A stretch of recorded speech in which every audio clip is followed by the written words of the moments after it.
Yo guys, just did a 3-mile run and I did meet all my goals. It was pretty easy. I think I'm ready to establish that for these 3-mile circuits, I can handle a faster pace than 9 minutes, maybe more like 8.5. Tomorrow I'll do 2 miles. So, and it's possible that the day after that I'll go down to 1, although it's not too likely, but we'll see.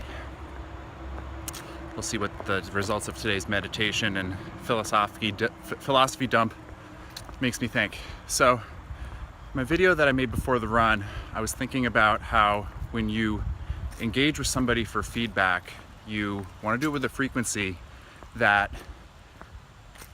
is based on your knowledge of their likely reasons for choosing to respond or not to respond.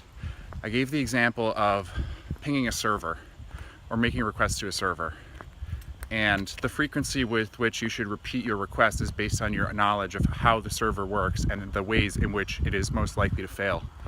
But in a human relationship, it's a much more complex dynamic.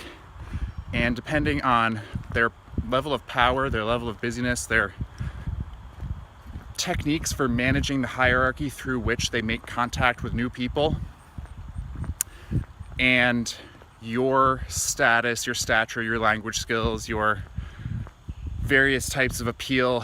Obviously, there's a lot of things that weigh into their decision about whether to respond to you. And while I do believe that there is a certain truth to the idea of repeating your request at decreasing intervals, so like email somebody, email again a week later, email them again a month later, email them again a year later. I think that is a sensible pattern that will yield results. And at the same time, I'm thinking about the quote from Warren Buffett where he spoke to the successfulness of people who are able to say no. And that, it's not explicit, but it implies that they're saying no forever.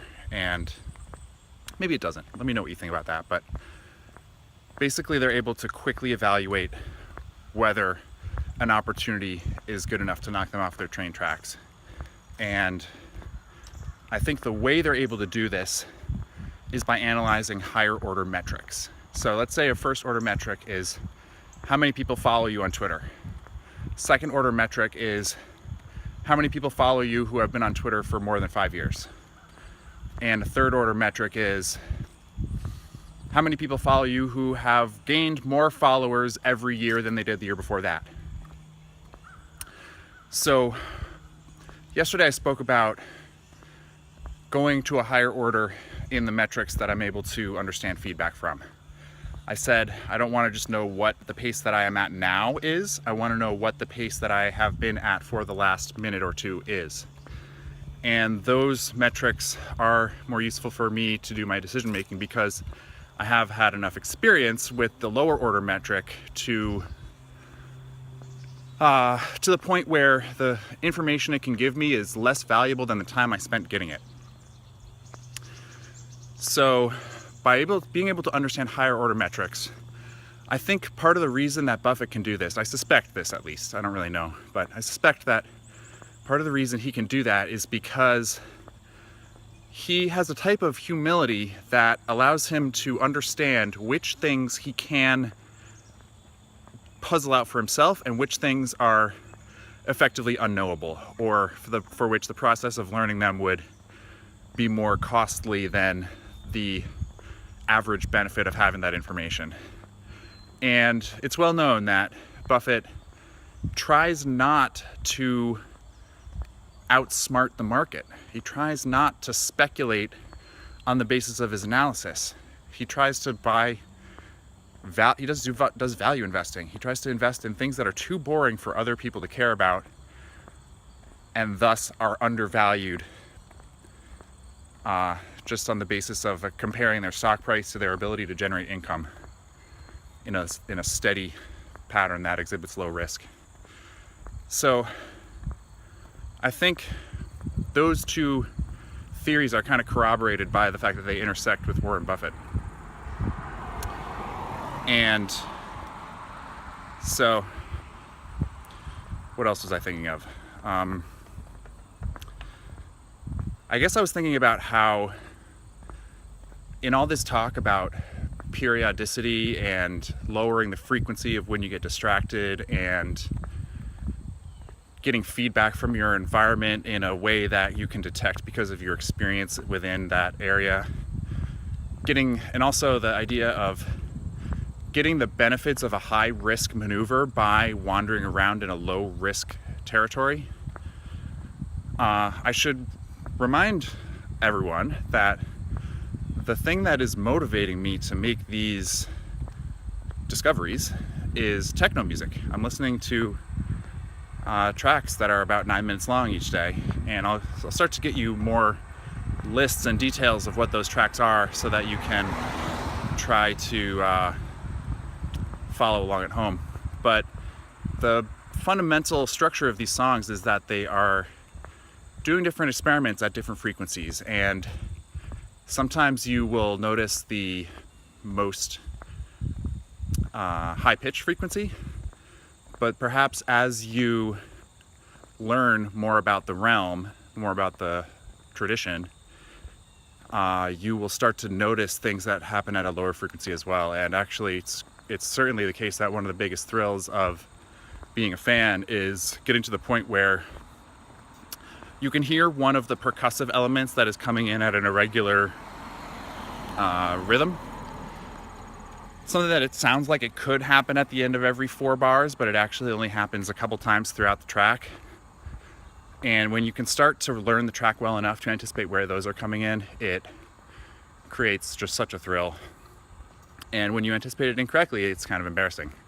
That sort of speaks to like one thing that I have also been exploring, which is like the notion of like communicating about boundaries and dancing and using body language and nonverbal communication to establish the closeness of your relationship with other people, and to look over to someone at the right moment where you can engage and you can begin to have a direct exchange of energy, and you can kind of then gauge from the eye contact and body language how deep that exchange is going to go, and then you can exhibit an exponential back off and try again in a minute and try again in an hour. And so dancing is such a great way to engage with somebody, because it shows your ability to observe your surroundings. Now, in one example of how this is relevant is when people are choosing partners to do sexual experimentation with, or to do family and love experimentation with. Dancing can show somebody some details about how likely you are to be suitable for that role, because it shows how well you can observe the surroundings in your environment. It shows how well you understand the music, how well you can anticipate the dings and do this with your hands when a ding comes, how well you can incorporate movement in the shoulders, movement in the hips. You can look at what other people are doing and refer to their dancing. You can complement, contrast, and you can switch between those things at the right frequency. You can do all these high orders of expression through nonverbal movement. And then if you want to vocalize too, you can add more dimensions to it still. You can sing along, you can rap along, you can say the words, you can change the words, you can refer to other words which have already been changed. You can do all these things to show how well you understand the tradition and how well you understand when it is appropriate to break from the tradition and how far it is appropriate to go. And so that is kind of why dancing is, often considered the primary technique for finding sexual partners, and perhaps even for finding business partners. Now, the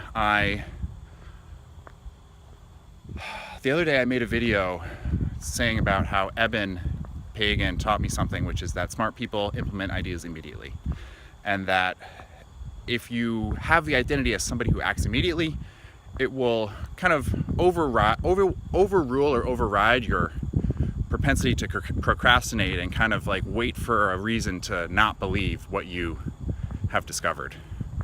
And that's kind of related to my observation about how when people tell you to do something responsible, the instinct is to say, no, you're wrong, so that you can see if you can actually get away with a lower investment of opportunity costs and see if that thing actually was accurate. But when Eben taught about implementing ideas immediately, that I made a video immediately, and that process led me to some other revelations, which I think were things that could help my business. And it reminded me of, so one of the things that it led me to was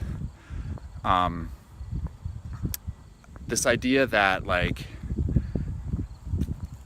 as a marketer, so one of the quotes I saw was, when you start to do sales, you meet yourself.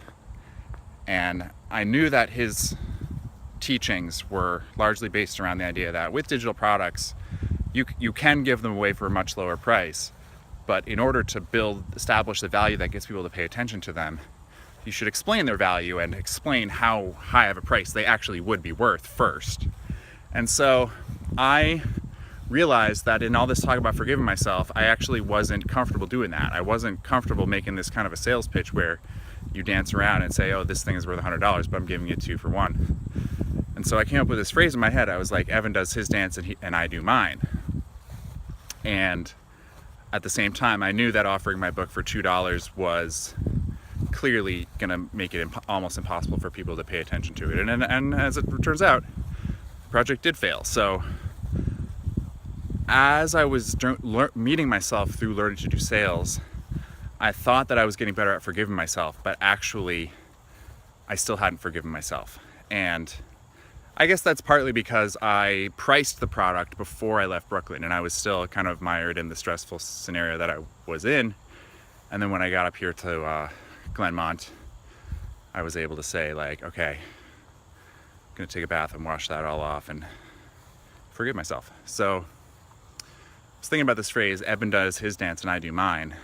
And I was thinking about how when I used to date a woman who was friends with Eben's wife, I was doing a dance for her, for my girlfriend, and she said, I think you should do that for Eben. And that's how you should get his attention. Because at the time I was trying to, like, write him letters and stuff and write him emails and tell him that I wanted to work together. And that wasn't able to land. So thinking about how you contact people online, right, and how you observe boundaries by exploring them. This is something that's occurred to me because I've started to interact with people that I've never met in real life. I'm starting to use Twitter to try to interact with people, and there's been some missteps, let's say that. Like, sometimes I try to have a meaningful, growth-oriented exchange with somebody, but because of the brevity of the medium and because because of a lot of things, it's not able to progress in that direction. And so I try to move it off that medium onto one with a lower frequency where I can speak at a little more length. And that has helped actually in some of the cases. So that's good. And what I'm thinking is, like, Twitter is good for knocking people off their train tracks. But it's probably not good for having discussions at a lower frequency. I think that's pretty obvious to people. So I have something else that I want to say, but I think it's probably better to let it marinate more because it is quite, it kind of tangentially is related to a controversial topic. So going to, I'll just spill it out, right? Why not? Be vulnerable. So right now a lot of people are asking the question, like, is PewDiePie racist? And thinking about what I said yesterday about using evaluations and words and tags to filter people, you're taking a complex thing and trying to reduce it down to a one-dimensional flick of the switch. And so I think possibly, a more useful question would be like, does this person exhibit this type of racism? And in which direction is their racism moving? And which direction is the generalized movement of the people who are exposed to this person's expressions? So you're looking at the higher order attributes of a complex topic. And, perhaps a lot of people would say that racism is not a complex topic. Perhaps some people believe that it is a complex topic. So, in thinking about what I said earlier, just to give maybe another hint at possible complexity there, what I said earlier today was that when people get enlightened, they often become hermits. They often get into a pattern of interacting with people at a lower frequency. And so that, in a way, is overlapping with becoming more elitist, or perhaps more racist. Perhaps. Now, I'm not saying that it's enlightened to be racist, but what I'm saying is that these things exhibit attributes that may be most useful when they're observed on a higher order analysis. Now, at the very beginning of my run today, I noticed how in love I was with two phrases that I've come up through this project. First is, this is why we can't have nice things. This is why we have broken wings. And the second is, knocked them off their train tracks. And so I was thinking about how I was like, I wonder why I am so in love with those phrases. I wonder what's below them that is making me feel that. And I wonder if there's some tension there, or if they actually are sufficient, because those ones don't really make me feel tense. They just make me feel happy. And I realized that I've been thinking about maglev trains, which is a topic that I have long wanted to share with people. And now that people are finally starting to say, like, okay, let's build a hyperloop, I feel like the time is now for me to say, no, let's not build a hyperloop, let's build a maglev, and here's why, and here's how. So I think I'm going to make a video later today where I kind of switch gears and talk about that topic. And so thinking about how this exponential back off, where like first you blurt something out, get the feedback, go back, marinate, digest, come back, blurt it out, get the feedback, go back, marinate, digest, and how there's like exponentiality to the pace of how often you blurt your stuff out. But it can't be truly exponential, because then by the time you got into the best cycle, it would be 50 years long and you would be dead before it was over. So that is not the way to get value out of our gurus. There has to be a aspect of the frequency which is not purely exponential. And so I think that possibly one of the ways to grasp that is to throw a random number in there and multiply the exponential period by a random factor, so that you don't really know in advance what's going to be the ideal period for marination, but you are trying enough different things that you can get it right. And actually this kind of reminded me of how like I am starting to develop a sense for how to turn off my phone right before the battery dies. Like I'm using, or right before the disk gets full. I'm using my technology to the extent that it can go. And so I was thinking also about like the length of the distance between train stations, right? And how the maglev train exhibits some really interesting possibilities for having shorter distance between blurting stuff out, but still not taking as long to get back up to speed when you do get back on the tracks. So another thing that I want to tie into this is the idea of the phone, which seems to deteriorate right when the new phone comes out. And I am in the camp where I don't believe that Apple would ever do planned obsolescence. I think that they build their devices in order for them to last a long time, to hold a high resale value, and to pollute the earth as little as is plausible.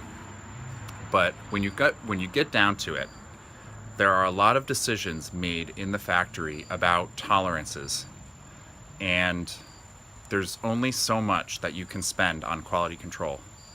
There comes a point where the diminishing returns are more expensive than the value that you can get out of the marginal reliability and strength. And so there are some aspects of the manufacturing process which are probably tuned up to the point where the failure rate is going to start to spike at the 1 year mark, or at the 2 year mark, or when it is possible to now get a new phone. So using the technology to its limit is an amazing part of how we can learn from it, because when we have to come back up for air and blurt out our thing, that's when we get the feedback cycle that lets us go back into the meditation tank with a higher, richer quality of information. So I think that's enough for today. Thank you so much for being part of my channel, and remember to suggest songs by using the hashtag MilePaceTracks.